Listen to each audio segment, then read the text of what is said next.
After hearing all the talks yesterday, the inspiring talks, and being with you all, and enjoying such a wonderful night together, I thought, what better way to really represent Bonfire Heights than just to be present and to be here now with you. So that's what I'm gonna do. I'm gonna try my best at least.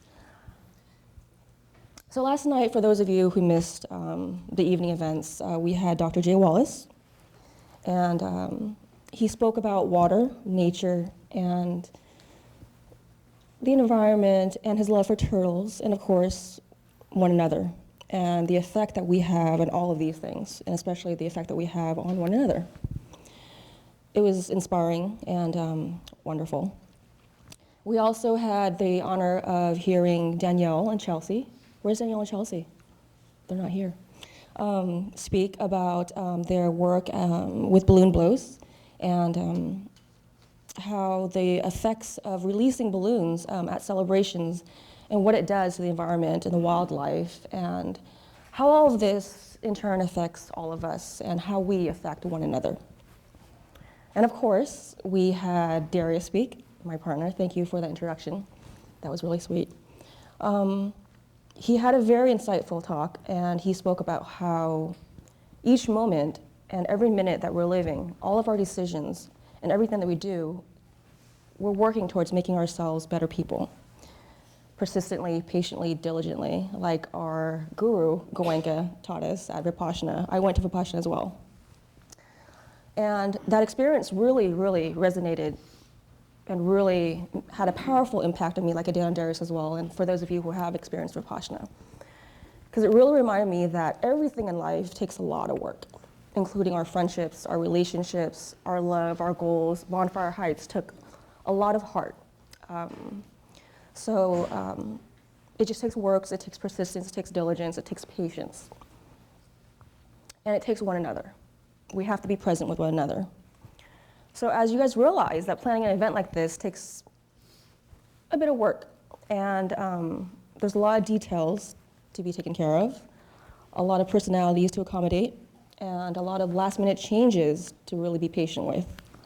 And we've dealt with all that together. My volunteers, Kelly, thank you so much, Cassandra, Krista, and Darius, of course.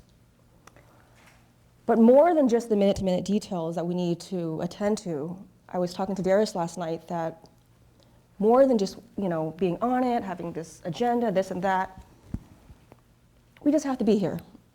We just have to make this experience the best we can for you, and just to be in the moment, to be present. And that's what we're going to take away from this experience, is the friendships and the connections that are made here and now. Not what's planned in the program.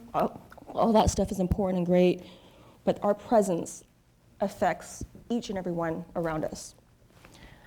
So that's what I want to talk about today, is how important it is that we connect with each other, and how, like Darius said, that our vote at the ballot is not the only vote that we're making. We vote every single day, every single minute, every single moment of our lives. Every time we decide to be happy, every time we decide to smile, every time we decide to be patient when another driver is driving in front of us and they had a bad day, so maybe they cut us off. Instead of having road rage, we go, you know what? They're trying their best too. And maybe, I don't know their story, but I'm just gonna be patient with this moment. Every single thing we do affects everybody around us. And we have to be mindful of that. When I was at Vipassana, I was there for 10 days. It was a wonderful experience in the sense where I had to sit with myself, and I had to be there for 14 hours a day. Woke up at 4:30, went to sleep at 9:30. I had to really realize and experience on an experiential level, not an intellectual level, what was going on around me. And I had to realize that there's a lot of stuff that's going on. There'll be times where I feel pleasure and I'm like, oh, I want this forever. And there's times that I feel frustration and blockage. And I have to realize that all these things are gonna pass. They're all impermanent. Life is impermanent. Changes are inevitable, and it's how we react to them. And these reactions or our choices that really does affect every single thing around us. And we have to be really mindful of that. And sitting there, I realized that I have choices. I might have a bad day. I might have a heartache. Somebody might have done something that wasn't to my liking. But what do I do about it? So I've decided that happiness is a choice, that we cannot control our circumstances at times. We might get laid off, we might lose a relationship because relationships are fleeting, but love is always there, and we can choose to be love. And that's what I'm choosing here, and that is what I want to resonate with you all, and that's what Bonfire Heights represents to me, is that the connection, the love, and the friendship between all of us here today, we take that with us for years to come. I'm a product of Bonfire Heights, and Darius is as well. I came here in 2011 with a colleague, a friend of mine, who was a workshop leader. And he's like, Lynda, you want to come? And I told myself years ago that I'm going to start saying yes to everything. And I did. I said yes. And I came not knowing what I was getting into. I had never gone anywhere without an entourage of friends. But I said, it's about time to just go out there, take the leap. Your friends will always be there. And I did. And this is where it got me. I made a wonderful friend in Darius. I made many friends through this experience. The speakers, the workshop leaders, some of them are some of my really close friends. And that's the experience I want you to have here at Bonfire Heights, is that these people here, they're doing extraordinary things, but they're all human too.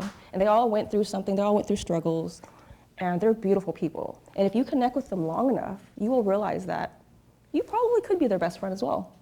And it just takes a moment to really sit there and connect with them. I had an experience last week I want to share with you. My coaching buddies here too. We were at our coaching program, and our teacher made us walk around the room. There was 150 of us. And he's like, I'm going to stop you every once in a while. And when I stop you, I want you to look at the person next to you, hold their hands, and just stare at them for like 3 minutes. That was a really powerful thing to do. And I did that with like 5 or 6 different individuals in my class. These people I probably wouldn't normally connect with on the streets, but at that moment, looking into their eyes, I saw something that I did not see. I saw myself. And I started tearing up. And they started tearing up. And these tears were not tears of pain. They were tears of joy, of connection, of belonging, and realizing that we are all one. So on that note, though, even though we're all one, we also, at the end of the day, we only have ourselves. That paradox is actually a very empowering paradox if you really understand what that means. In order for us to really be connected, to really help each other, and to really be present for each other, we have to love ourselves. And that's a really powerful thing. I don't think I really understood that until I turned 30, is that in order to really love people, to really give to people, and to really be there, you have to know your own worth. You have to know your own power, and you have to own it. And when you do that, you give from a place of abundance, of love, of kindness, and of patience, because you realize that we are all one. And even though you're different than me, you might look different than me, we go through the same things. And if I gave you 1 minute, or 2 minutes, or hopefully 3 minutes, and I stared at you in the eyes, I think we would fall in love too. And that's why I found out that I was able to fall in love with 150 different strangers, right, Greg? It was beautiful. And Greg, I met him last week, and now he's here supporting me. And next year, I'm sure 150 people will be here too, sitting here supporting us, right? It's just so powerful when you do that. And we don't often do that. I don't think I even do that with my parents or with my lovers or with my friends. I want to, but I think they'll probably get weirded out. But I'll try. And it's just, that's pretty much it, is that you need to really own your power. And when you do, you will really be there to support and love your loved ones and let them support them to own their own power too. Marianne Williamson had that one quote, and she's like, I don't know it verbatim, but pretty much she said, your biggest fear is not your darkness or your weaknesses or all that stuff. Your biggest fear is that you're more powerful than you ever know. And you have to recognize that and live your light so that when you do that, everybody around you is inspired to live their own light too. That's what Bonfire Heights is about, is for you to really live your light and to really use that light to really inspire everybody else around you and connect with everybody else around you because you own who you are. And when they hear your stories, they hear your humility, they hear all the things you've gone through, they realize that, oh my gosh, he's human too. I'm human too, but he was able to conquer all of his fears and break beyond all those limiting beliefs, like what Charles taught me in Texas. Firewalking Man is going to be here today to speak to you about all that stuff. It's powerful. So actually, you know what, let me talk about that, is that when I was in Texas with Charles, my firewalking master, I said yes to an opportunity. I'm like, you know what, I want Charles to speak at Bonfire Heights. But I was getting kind of like wishy-washy from his assistant. I wasn't sure if he was gonna come or not. And so I was like, you know what, the only way for him to come is if I just fly over there. And I did. I flew over there to Texas, and I decided to sign up for his seminar, not knowing what I was getting into. I thought that when I was gonna go over there, I was just gonna maybe listen to a couple lectures, maybe walk on one fire, whatever, big deal, right? Oh my gosh, I was blown away.